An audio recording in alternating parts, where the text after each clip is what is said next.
প্রবাসীদের ভোটাধিকার নিয়ে ইদানিং বিএনপির একজন শীর্ষস্থানীয় লিডার মহিলা নেত্রী সৈয়দা আশরাফি পাপিয়া যে মন্তব্য করেছেন তার আমরা গ্রেটার সিলেট কাউন্সিল থেকে তীব্র প্রতিবাদ জানাই এবং এটার বিচার চাই।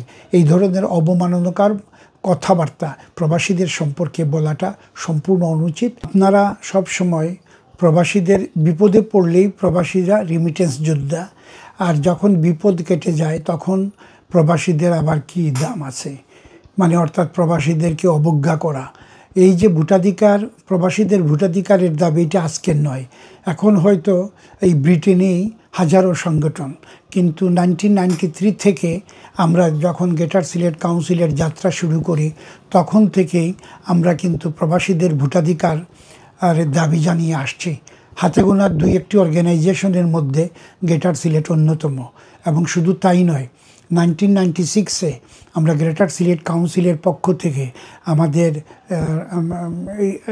দিয়ে ডক্টর কামাল হোসেন হাইকোর্টে একটা রিট করেন প্রবাসীদের ভোটাধিকার, যেটা হাইকোর্ট নীতিগতভাবে রাজি হয়।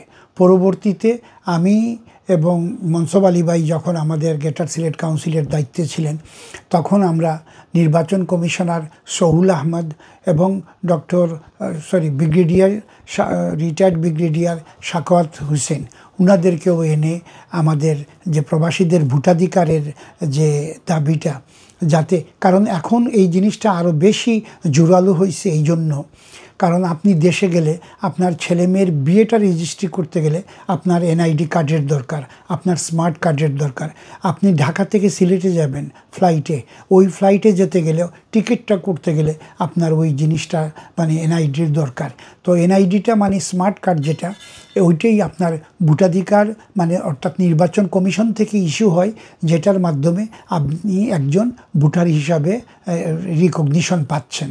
কিন্তু এখন আমাদের দাবি, যেহেতু একটা ইন্টেরিয়াম গভর্নমেন্ট এবং যেহেতু এটা কোনো দলীয় সরকার নয়, কারণ দলীয় সরকারের যে অভিজ্ঞতা, সেই অভিজ্ঞতার আলোকে আমরা বলবো যে সব সময় দলীয় সরকার জুজুবুরির ভয় সাধারণত প্রশাসন থেকে উনাদেরকে দেখানো হয়েছে।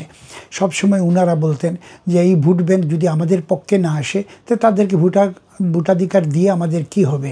কিন্তু আমরা চাই প্রবাসীরা যাতে তাদের ভোটাধিকার যেখানেই থাকুক, মানে ওই সংশ্লিষ্ট দেশের যে হাই কমিশন বা এমবেসি, ওইগুলোর মাধ্যমে যাতে প্রবাসীরা তাদের ভোটাধিকার প্রয়োগ করতে পারে এবং যথাযথভাবে এই ইন্টেরিয়াম গভর্নমেন্ট যাতে ওই ব্যবস্থা নেন, সেটার আমরা জোর দাবি জানাচ্ছি। শুধু একবার দুবার নয়, এখন তো প্রতিটা অর্গানাইজেশন, এবং এই ব্রেক্সিটের পর আমাদের ইউরোপ থেকে আসা যে ব্রাদার সিস্টার, ওনারা আসার কারণে এখন অনেকগুলো সংগঠন, হাজারো সংগঠন এই ব্রিটেনের বুকেই আছে, বিভিন্ন জেলাভিত্তিক, বৃহত্তর জেলাভিত্তিক, উপজেলাভিত্তিক, এবং সবার একই দাবি, আমরা আমাদের ভোটাধিকার প্রয়োগ করতে চাই। এবং এটা নিয়ে যে তুচ্ছ তাচ্ছিল্য যে সৈয়দা আশরাফি পাপিয়া করছেন, এটার আমরা তীব্র নিন্দা এবং এর যথাযথ চাই, মানে প্রতিবাদ করি এবং এটার বিচার চাই। এই ধরনের অবমাননাকর কথাবার্তা প্রবাসীদের সম্পর্কে বলাটা সম্পূর্ণ অনুচিত। আপনারা প্রবাসীদের খাবেন, আপনার রুজি খাবেন। উনি বলতেছেন যে আপনি আপনার পরিবারের গরজে আপনি পয়সা দিচ্ছেন। আমরা কিন্তু 1.5 কোটি কাছাকাছি হবে প্রবাসী সারা বিশ্বের বিভিন্ন দেশে। এই 1.5 কোটির মধ্যে 70 লক্ষ বা 80 লক্ষ হবে শুধুমাত্র মিডল ইস্টে, যাদের 90% পয়সা কিন্তু তাদের রিমিটেন্স পয়সাটা দেশে যায়।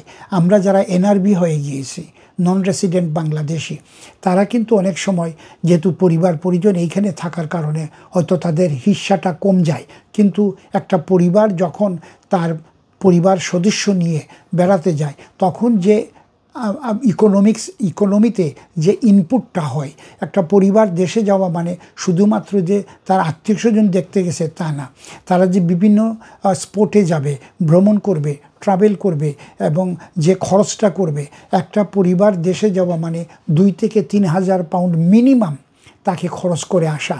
যে অল্প সময়ের জন্য হোক আর বেশি সময়ের জন্য হোক, আরও বেশি হতে পারে পয়সা। তো এইটা তো কিন্তু একটা ইনপুট বাংলাদেশের ইকোনমিতে, ওগুলোকে ভুললে চলবে না। আপনি যদি আপনার মানে ইয়ে করতে চান, তাহলে আপনি প্রবাসীদেরকে ভোটাধিকার দেন।